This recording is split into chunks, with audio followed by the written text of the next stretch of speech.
é uma das histórias sobre OVNIs mais bizarras que alguma vez foi contada. Aurora, no Texas, 17 de abril de 1897. Há relatos de testemunhas que viram uma nave voadora 5 anos antes dos irmãos Wright terem descolado. O que sobrevoou o Texas em 1897 não era obra do homem. Existem provas que indicam que um OVNI caiu neste local em 1897. Nos destroços, encontraram um corpo pequeno, totalmente desfigurado, descrito pela imprensa como não sendo um habitante deste mundo. Foi enterrado no cemitério local e nasceu uma lenda. Alguns dizem ser folclore popular, outros o maior acontecimento na história humana. Se existe um exemplo melhor de um OVNI, desconheço qual é. Facto ou ficção? Verdade ou mito? Juntem-se a nós neste episódio de UFO Files, onde descobrimos o Roswell do Texas.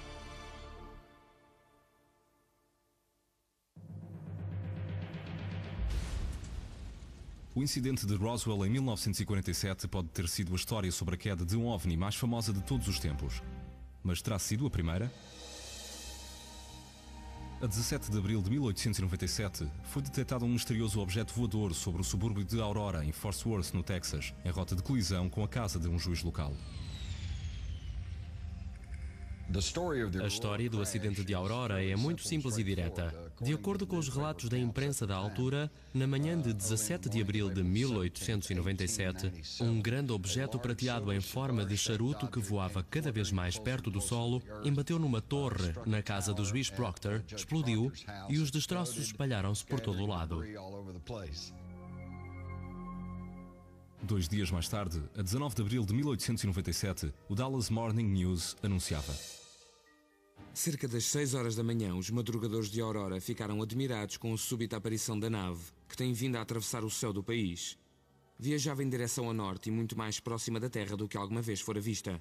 Passou sobre a praça pública e, quando alcançou a zona norte da cidade, colidiu com o moinho de vento do juiz Proctor e ficou desfeita em pedaços devido a uma enorme explosão.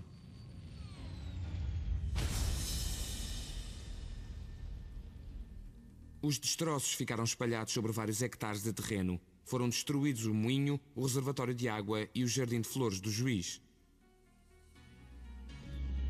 De acordo com a lenda local, muitos dos residentes de Aurora correram para a quinta do juiz J.S. Proctor para tentarem ajudar de qualquer forma. Aquilo que encontraram ultrapassava a sua compreensão. O Dallas Morning News anunciou que alguém ou alguma coisa se encontrava na nave. Supõe-se que o piloto da nave fosse o único a bordo e, apesar dos restos mortais estarem em muito mau estado, aqueles que foram recuperados são suficientes para indicar que não era um habitante deste mundo. O Sr. T.J. Weems, um oficial do Corpo de Sinaleiros do Exército Americano e perito em astronomia destacado no local, afirma que, segundo a sua opinião, o piloto era um nativo do planeta Marte. Foi descrito como tendo a forma de um alienígena e referiam-se a ele como marciano. Na época, as únicas referências que tinham dos marcianos encontravam-se nos desenhos dos escritores de ficção científica. Por isso, a situação pode ter sido provocada em parte pela literatura. Como não me encontrava lá, não posso dar garantias de quem era o piloto da nave. Só me posso basear nos relatos da imprensa, que tornaram bem claro que os restos indicavam com toda a certeza que ele não era um habitante deste mundo. De acordo com os registros de Fort Worth, o alienígena não sobreviveu. Os relatos indicam que foi realizado um funeral cristão no cemitério da cidade. Os destroços da nave foram atirados para um poço. Os habitantes da cidade preferiam esquecer o assunto. Não digo que quisessem fingir que não tinha acontecido, mas provavelmente não conseguiam compreender o que tinha sucedido.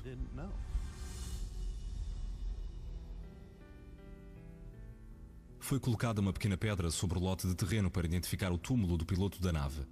Mas o tempo passou e não lhe foi permitido descansar em paz. Passaram muitos anos e as testemunhas dos acontecimentos de abril de 1897 eram cada vez menos. A história acabou por se tornar numa lenda, um conto colorido que alguns consideravam ser ficção. O terreno do juiz Proctor foi vendido. A imprensa deixou de publicar artigos sobre o incidente em Aurora e a sepultura tornou-se pouco mais do que uma curiosidade. Devo admitir que a minha reação inicial à história de Aurora foi algo cética. Mas se queremos escrever histórias, temos de pelo menos tentar descobrir a verdade. E foi isso que deu início à minha investigação.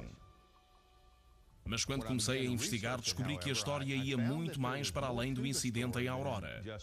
Dirigi-me ao Dallas Morning News e julguei que a história de Aurora ia ser notícia de primeira página. Não foi. Foi enterrada a algures na página 5. Fiquei intrigado porque nem era a primeira história sobre uma nave naquela página. Na realidade, havia vários artigos diferentes sobre naves misteriosas apresentados na edição de 19 de abril do jornal. Houve pelo menos 16 casos na mesma área nos 2 dias anteriores ao incidente. 16 casos participados por pessoas distintas é um número significativo. No final de novembro de 1896, milhares de testemunhas relataram ter visto a misteriosa nave a 2.400 km de distância sobre a Califórnia. Nos meses que se seguiram, os relatos surgiram em 20 outros estados, entre Califórnia e o Michigan. Apenas no estado do Texas a nave foi vista a sobrevoar 30 condados, entre abril e maio de 1897.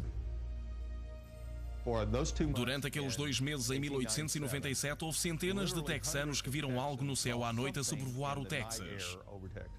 Descreveram-no como tendo a forma de um cigarro. Algumas pessoas diziam que tinha luzes, outros que não tinha, e outros que podia atingir entre os 240 e os 480 km por hora. Conseguia fazer coisas que as naves modernas não conseguem. Na altura, a velocidade máxima de um comboio rondava os 60 km por hora. Haver pessoas de nome que diziam ter visto algo a sobrevoar as suas cabeças a mais de 160 km por hora era o mesmo do que dizerem hoje em dia que o tinha feito a milhares de quilómetros à hora. O historiador texano Wallace Cheriton focou sua investigação sobre o incidente nas chamadas testemunhas, cujos nomes surgiram nos jornais. O meu objetivo era provar que aquelas pessoas eram reais. Fiquei muito satisfeito por ter descoberto que sim, eram de facto pessoas reais. Quando ouvi falar pela primeira vez nas histórias da nave, fiquei entusiasmado. Não era um incidente único, por todo o país havia pessoas que estavam a testemunhar algo. Isso validava a situação. O que é que viam e por que é que o viam? Não sei se alguma vez saberemos o que aquelas pessoas viram, mas tenho a certeza de que viram algo. Poderá ter sido um balão, talvez. Não devia ser um avião porque não existiam na altura. O primeiro voo efetuado pelo homem de que temos registro é evidentemente o dos irmãos Wright, em dezembro de 1903, em Kitty Hawk. O que sobrevoou o Texas em 1897 não era obra do homem. Na realidade, os balões de ar quente costumavam ser utilizados no final do século XIX, mas não conseguiam executar manobras complexas, como curvas apertadas e mudanças rápidas de altitude, que tinham sido descritas pelas testemunhas. Existiam algumas patentes registadas de naves mais avançadas, mas não há registro de que alguma tenha voado durante aquele período. Estamos a falar de algo que não existia em 1897 e, no entanto, foi testemunhado por milhares de pessoas. Se existe um exemplo melhor de um OVNI, desconheço qual é. Pouco tempo depois das notícias sobre o acidente em Aurora, as visões terminaram. Entretanto, surgiram as questões. Seriam estas visões reais ou seriam apenas parte de um enorme engano? Se eliminarmos as farsas conhecidas e as pusermos de parte, tudo o que resta são centenas de testemunhos oculares de pessoas comuns do dia-a-dia, que não têm qualquer segunda intenção, para além do facto de terem visto algo e quererem participar. Ao longo dos anos temos investigado milhares de relatos sobre OVNIs. São vistos, aterram e descolam. Nesta situação foi visto, despenhou-se e deixou para trás um ocupante. Para mim isso faz do Aurora o melhor caso sobre naves para investigar. E como aconteceu antes de Roswell, ninguém tentou encobri-la. Não sabiam o que tinha acontecido. Por isso, para mim, este era o caso no qual eu conseguiria encontrar provas que evidenciassem o que se passava.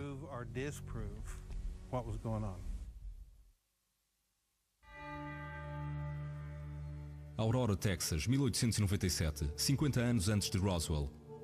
Surgem relatos na imprensa de um grande acidente e um extraterrestre morto, enterrado no cemitério de Aurora. Com o passar do tempo, a história foi-se perdendo. 70 anos mais tarde, voltou à superfície. Em 1973, o Bill Case começou a escrever artigos para o Dallas Morning News e os rumores espalharam-se pelo interior. Voltou a nascer o interesse porque alguém tinha desenterrado o tema do acidente de Aurora em 1897. A lenda renasceu. Os ufólogos de todo o país dedicaram-se a descobrir a verdade por trás da possível campa do alienígena. Hayden Hughes, o fundador do Gabinete Internacional de OVNIs, foi um dos primeiros a chegar à Aurora. O caso de Aurora era formidável porque tínhamos destroços de uma nave para analisar e tínhamos os restos mortais do piloto que podíamos exumar se ele estivesse enterrado.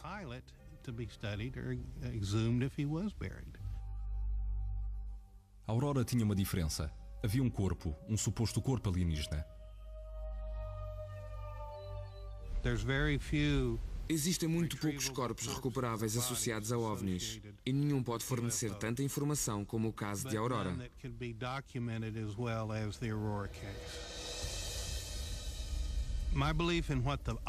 Eu acredito que o piloto que ia a bordo da nave tinha, tal como foi descrito, uma forma extraterrestre. Era de estatura pequena, o que confirma o tipo de criaturas que normalmente se vêem a bordo dos OVNIs. São pequenos, do tamanho de uma criança.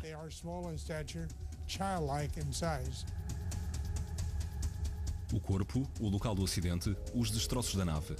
Para Hughes, estes tinham de ser reais ou uma farsa, e valia a pena investigar.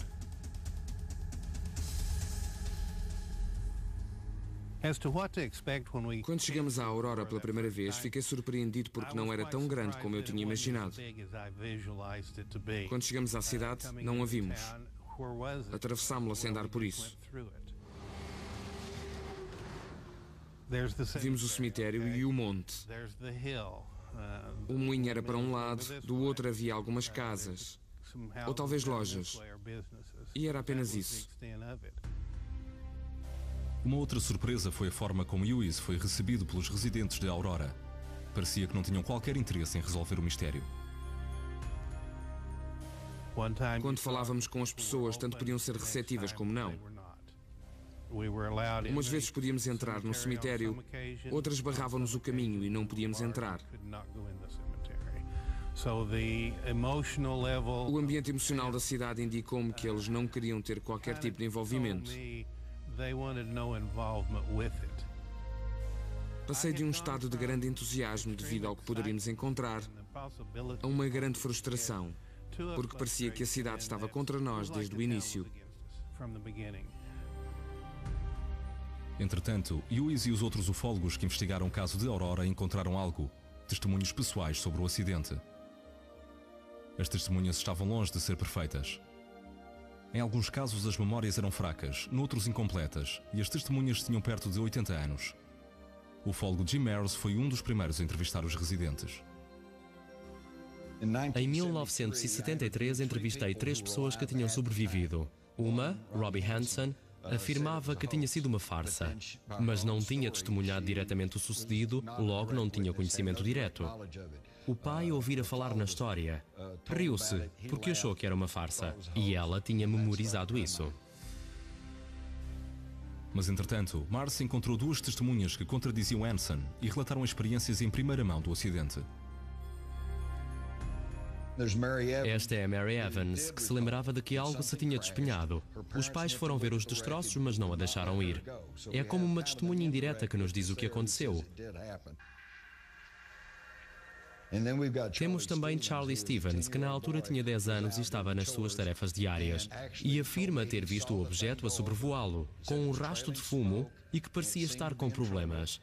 Viu-o desaparecer em direção à Aurora, ouviu a explosão e viu o fumo a subir. Queria ir até lá para ver o que se passava, mas o pai, que era um velho agricultor em 1897, disse-lhe que não, porque tinham de terminar as tarefas. O pai foi até à cidade no dia seguinte e, quando voltou, contou-lhe acerca dos destroços que estavam por todo o lado. O fator determinante do testemunho destas pessoas indica que aconteceu algo.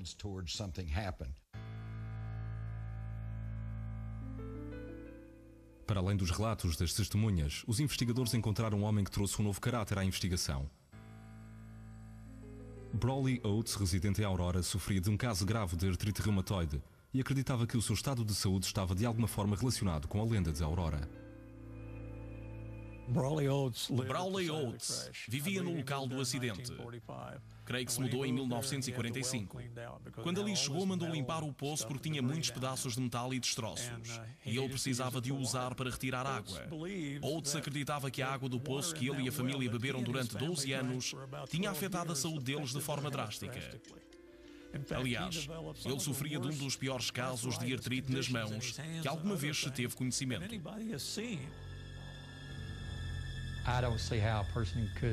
Não sei como é que uma pessoa conseguia sobreviver ou andar ou funcionar de qualquer forma, porque eles simplesmente inchavam tanto que rebentavam.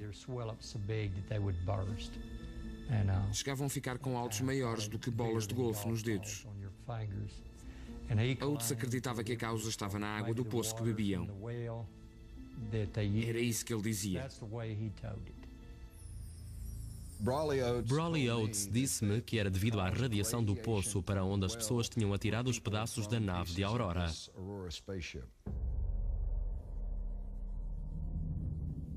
Mas ao encerrar o poço na sua propriedade, Oates também encerrou provas cruciais para o mistério que ali se encontrava. Para os investigadores, as provas científicas necessárias para fundamentar o seu caso eram cada vez mais difíceis de obter. Não podemos basear-nos em lendas. Precisamos de provas científicas que possam ser apresentadas em tribunal e que provem que o acidente ocorreu realmente, tal como concluímos na investigação. Em 1973, os investigadores dirigiram-se ao local do acidente e à sepultura. Esperavam encontrar provas que tivessem sobrevivido aos 75 anos desde o acidente.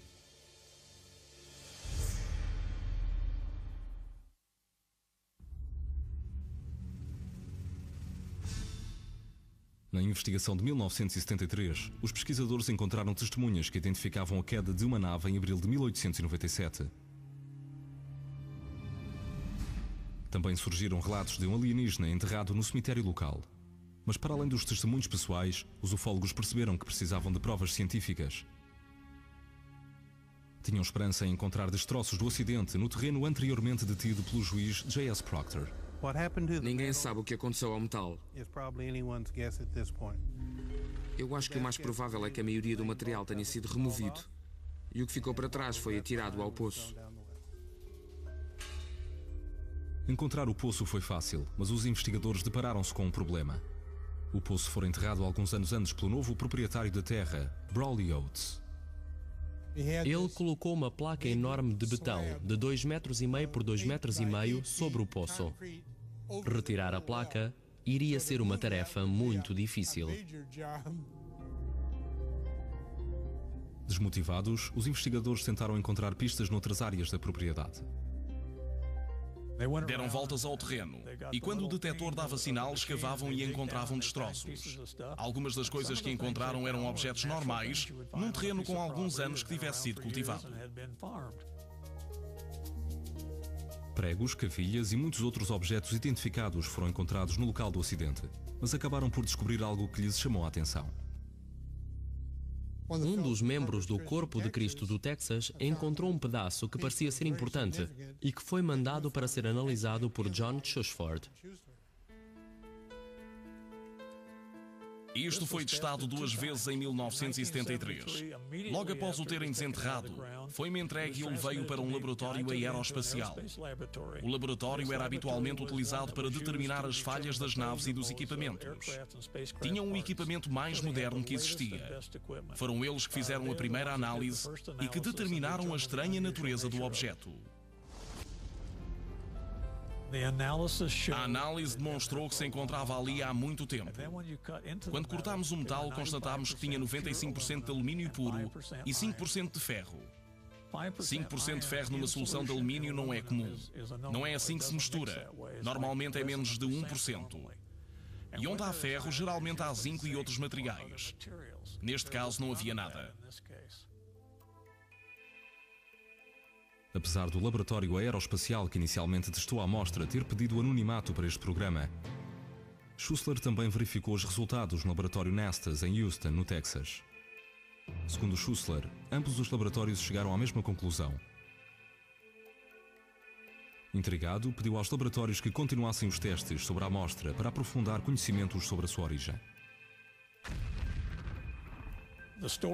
Segundo a história, o objeto explodiu e desfez-se em pedaços derretidos sobre uma vasta área.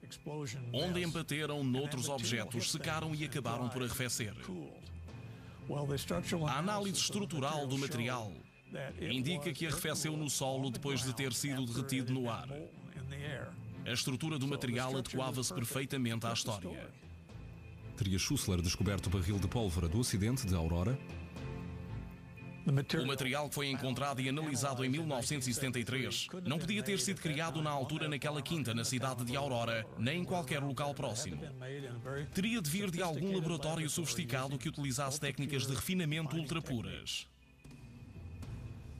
É maravilhoso termos um pedaço de algo que acreditamos que possa ter realmente vindo de uma nave espacial.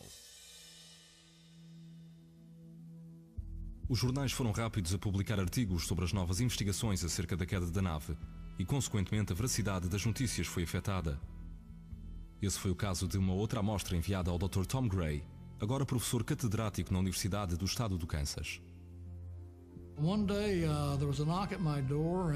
dia bateram à minha porta e entrou um senhor que tinha em sua posse destroços que tinha encontrado no suposto local da queda da nave, em 1897.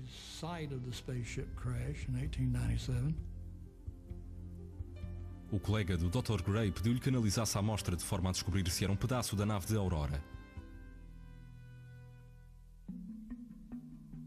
Aquilo que estão a ver é o artefato original que foi testado.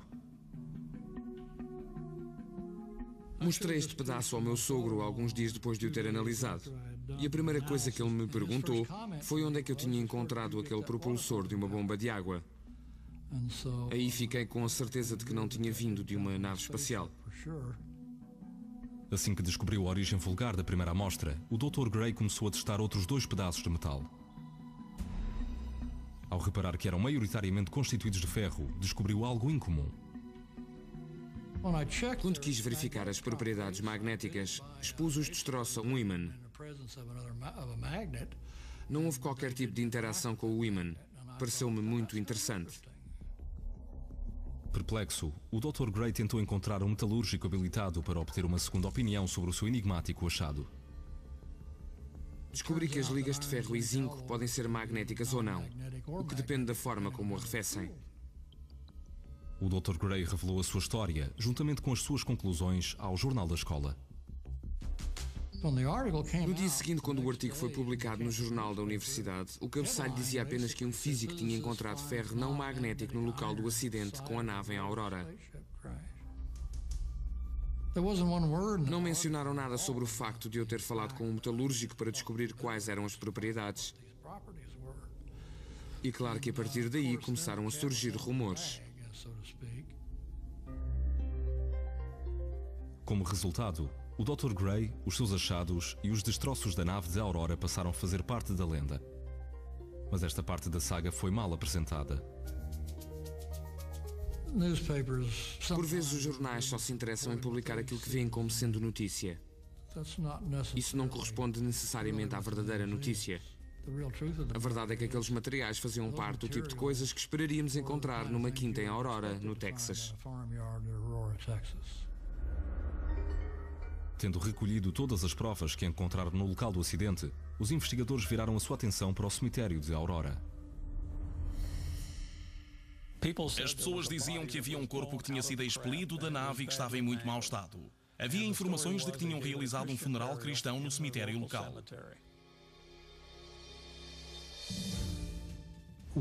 Tentámos descobrir qual era a zona mais antiga do cemitério. Esse era para nós o local lógico para começar a investigar. Começaram a investigar o local e um dos habitantes disse que eles não estavam a procurar no local certo. Que deviam procurar por uma árvore centenária com os ramos retorcidos que tinha uma grande colmeia. Os investigadores encontraram o local e descobriram uma pequena pedra que parecia ter um desenho gravado de um objeto voador. Acreditando que tinham finalmente encontrado a sepultura do homem do espaço, os investigadores da Mutual UFO Network, ou MUFON, fizeram uma outra descoberta enigmática. Quando encontraram a zona onde estava a pedra, o detector de metal assinalava os mesmos valores de decibéis do que os locais onde tinham encontrado objetos. Walter Andrews, o ex-diretor internacional da MUFON, crê que existia uma ligação entre as amostras encontradas no local do acidente e as leituras do interior da sepultura. O facto de terem detectado metal dentro da sepultura indicava que alguém tinha sido enterrado ali. E conjuntamente com o corpo estariam fragmentos de metal do acidente, o que tornou as descobertas mais significativas, porque havia uma ligação entre as duas. Para descobrir o que se encontrava ali, enviamos uma carta a cada um dos membros da Associação do Cemitério de Aurora e pedimos permissão para exumar o corpo. Era praticamente impossível de o fazer porque a Associação do Cemitério estava totalmente contra e pretendiam criar uma barreira para o impedir. Aliás, no dia em que decidiram dirigir-se ao cemitério, a população pediu ao xerife de Wise County para destacar alguns ajudantes e foi o que ele fez. Ele disse que não queriam pessoas no cemitério a escavar por todo o lado porque tinham um grande orgulho naquilo que ali se encontrava e simplesmente não queriam que nós escavássemos ali, à procura de um corpo.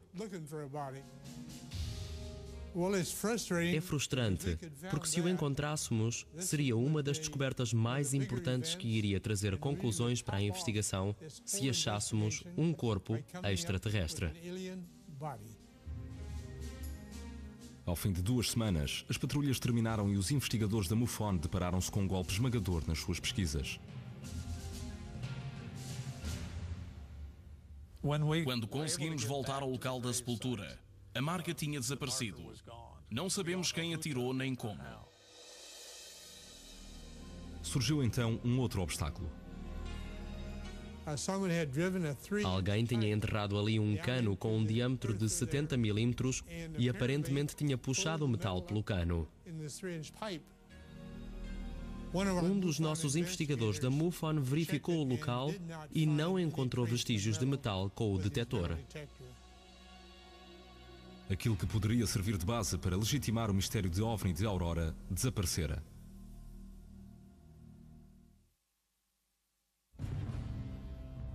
Terá sido este Roswell do Texas? Foi o que os investigadores tentaram descobrir em 1973.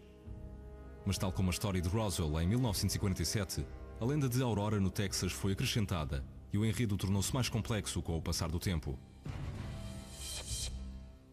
Por vezes, os céticos desafiavam jornalistas e as agências de investigação como a Mutual UFO Network e o International UFO Bureau, procurando desacreditar a sua pesquisa. As teorias multiplicaram-se, desde balões que atravessavam o céu até à crença de que a lenda de Aurora tinha sido apenas um mero embuste para salvar a cidade moribunda. A teoria dominante para explicar o mistério da nave de 1897 é de que se tratava de um balão. Infelizmente, em termos físicos, não podia de forma alguma ser um balão. Não existem balões que subam ou desçam à velocidade de um relâmpago. Não conseguem fazer curvas apertadas, nem conseguem fazer voos picados para cima ou para baixo. É simplesmente impossível. Não creio que a teoria do balão seja plausível devido às descrições detalhadas dos diferentes meios de transporte aéreos que existiam na época. Nos anos 40, o governo alegou que havia alguns pilotos que perseguiam balões. Até no famoso acidente de Roswell, afirmaram que era um balão a grande altitude que se tinha despenhado. A teoria do balão já existe há muito tempo. Perante os factos, muitos rejeitaram a teoria do balão. No entanto, outros céticos desenvolveram a ideia de que a lenda de Aurora fora apenas uma história inventada pelo autor do artigo original do Dallas Morning News, a 19 de abril de 1897. Na minha opinião, a história de Aurora foi inventada por Hayden. Encontrei algumas pessoas que se lembram dos seus antepassados lhes terem dito que Hayden era um grande brincalhão e que grande partida que ele pregou em 1897. Mas a questão é que não foi reconhecida como tal. Já ouvi alegações de que o autor do artigo, o Sr. Hayden, era um brincalhão e um impostor. Nunca encontrei provas disso e nunca vi nenhum outro artigo escrito por ele que estivesse incorreto. Apesar de Cheriton ser desafiado por alguns peritos, oferece um argumento convincente para fundamentar as suas alegações. Se Hayden estava a agir como um jornalista e não como um impostor, parece muito estranho não ter acompanhado a história para dizer que as pessoas apareceram no funeral do alienígena, que colocaram uma lápide. Alguém disse uma oração e foi uma cerimónia fantástica. Para mim, isso seria o esperado, mas não aconteceu. A presidente da Câmara de Aurora, no Texas, Barbara Bramer, passou alguns anos a investigar a história da cidade e acredita que o seu trabalho pode resolver a lenda de Aurora. Segundo aquilo que li, a lenda teve início depois de vários incidentes na cidade. O primeiro desses incidentes foi uma devastadora praga do bicudo do algodoeiro, que destruiu a colheita mais lucrativa de Aurora, o algodão. Pouco depois, houve um incêndio na zona ocidental da cidade que destruiu vários edifícios e causou algumas mortes. E as mortes não ficaram por aqui. Pouco tempo depois do incêndio, uma epidemia de febre maculosa quase dizimou a restante população de Aurora. Foi em 1896 e todos aqueles que conseguiam tentaram fugir. A uma dada altura, toda a cidade ficou de quarentena e as pessoas só saíam de casa para ir ao cemitério enterrar alguém. Por volta de 1890, Aurora viu um sinal de esperança. A linha ferroviária seria estendida até à cidade, trazendo alguns benefícios económicos para a população. Chegaram a colocar um ramal para o comboio numa direção. E como havia um outro comboio que iria chegar do oeste, ainda construíram 40 quilómetros antes de terem parado. Ficou conhecido como o Caminho de Ferro, que nunca existiu. A cidade sofria uma crise económica e o ânimo dos residentes fora esmagado. Foi este encadear de acontecimentos que alguns acreditam ter dado início à lenda de Aurora. Aurora precisava realmente dos caminhos de ferro para salvar tudo aquilo que detinha na época. Como não aconteceu, tudo se desmoronou. As pessoas começaram a partir. Acho que aqueles que ficaram na cidade precisavam de algo que os motivasse. E talvez por essa razão tenham inventado a história. Apesar da teoria da presidente Bramer ter ido mais além para explicar a lenda, os céticos continuam a desafiar os crentes. Os céticos reclamam que o juiz Proctor não tinha um moinho e por isso a história é falsa. Segundo Charlie Stevens, não, ele não tinha propriamente um moinho de vento, mas tinha um guindaste de madeira, que era uma torre de madeira usada para dragar o poço. É uma questão de semântica. Existia uma torre de madeira onde o objeto podia ter embatido. Quando fiz a recolha das provas, encontrei um dos suportes metálicos que sustinham o braço de madeira do resto da estrutura. Ainda existe um outro suporte metálico no local. Há um outro elemento da lenda que tem sido questionado pelos céticos. A identidade atribuída inicialmente ao ser do espaço foi dada por T.J. Weems, um membro local do Corpo de Sinaleiros do Exército Americano. Há quem afirme que Weems era apenas o ferreiro da cidade, em algum caso um especialista em astronomia, como o jornal anunciara. De acordo com Charlie Stevens, T.J. Weems era também um astrónomo amador. Tinha o seu próprio telescópio e era conhecido como uma figura de destaque na astronomia. Portanto, esse argumento de que ele não tinha conhecimentos é algo enganador. Apesar das várias explicações dadas pelos investigadores, jornalistas e céticos acerca da lenda de Aurora, existe pelo menos um aspecto com o qual todos estão de acordo. No que me diz respeito, ainda é uma boa história. É uma boa história. Eu ainda não tinha nascido, mas o meu avô contava umas boas histórias. No Texas temos um ditado: nunca deixar a verdade atravessar-se no caminho de uma boa história.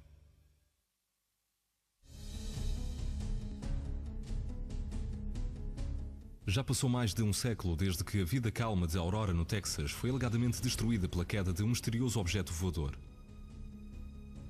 Tal como no incidente de Roswell, no Novo México, que supostamente teve lugar em 1947, a verdade pode nunca ser revelada. Mas para alguns ufólogos, este caso de 1897 poderá ser a chave para resolver todo o fenómeno dos OVNIs, de uma vez por todas. A importância da experiência em Aurora foi o facto de ter existido um corpo para ser estudado e de terem ocorrido centenas de visões com a mesma descrição na zona central dos Estados Unidos nesse período. Sabemos o que sucedeu em Roswell, sabemos o que sucedeu com outras visões, mas é nesta que está a resposta. E como aconteceu antes da censura nos dias modernos, é uma chave. E ainda existe, ninguém tentou encobri-la.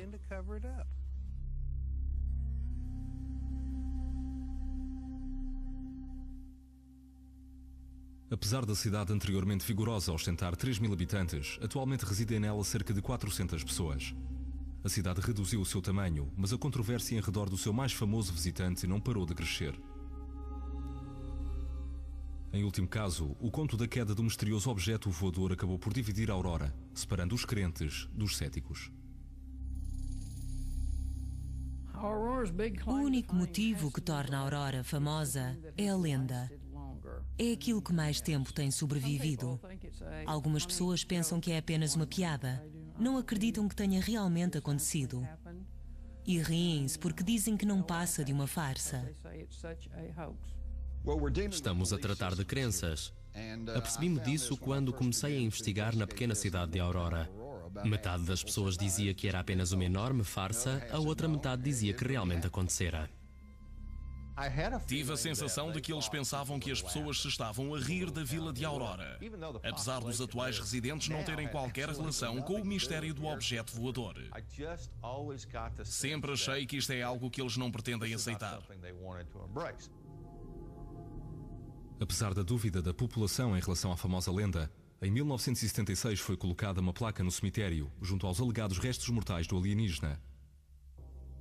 Uma vez que a placa original foi roubada há mais de 30 anos, é impossível saber a localização exata do corpo do piloto. Para mim só existe uma coisa neste momento que pode ser utilizada como prova, mas é óbvio que não vamos encontrar a sepultura certa para cavar. Por isso devíamos apostar no poço. Apesar do moinho de vento já não existir, a antiga propriedade de Proctor foi adquirida por Brawley Oates em 1945. Os rumores locais sugeriam que o poço da propriedade fora contaminado por resíduos radioativos. Mais de 100 anos depois, a lenda cresceu e passou a incluir um misterioso pedaço de terra estéril. Quando a Presidente revelou os detalhes deste rumor a Aidan Hughes em 2005, voltou a despertar-lhe o interesse em resolver este mistério. A Aurora apresentava a maior possibilidade de recolha de provas que confirmassem ou negassem a existência da nave e do seu ocupante. Partimos de mãos vazias e encarei isso como um fracasso, porque as provas ainda lá estavam, talvez meio metro abaixo de nós. Mas infelizmente não conseguimos sair de lá com algo que pudéssemos analisar e que nos levasse a investigar ainda mais. Pela primeira vez após mais de 25 anos, Aidan decide revisitar a área onde tudo começou, o local do acidente. Este é o suposto local da queda da nave. Estamos no topo da montanha com vales à nossa volta. Aqui era a propriedade Proctor. O moinho estava aqui e havia um poço que mais tarde foi selado. Algumas áreas ainda são acessíveis, mas esta cerca barra o caminho até ao poço original do juiz Proctor. Foram feitos vários pedidos de acesso a esta zona da propriedade para este programa, mas não houve qualquer tipo de resposta. O meu instinto diz-me que estamos no caminho certo e que há algo ali. Não posso ignorá-lo. Por estar tão perto do local onde acredita que se encontra a resposta para o mistério da nave, a frustração de Aidan Lewis torna-se palpável. Temos o que é provavelmente uma das descobertas científicas mais importantes do século XX aqui atrás de nós, e não conseguimos alcançá-la por causa desta gaiola que foi construída por cima e cimentada, e que encerra no fundo as provas do que possa ter contaminado o solo em redor e que hoje impede que floresça. E se pudéssemos descer e desenterrar alguma coisa, talvez encontrássemos o que é necessário para resolver esta lenda ao final de tantos anos.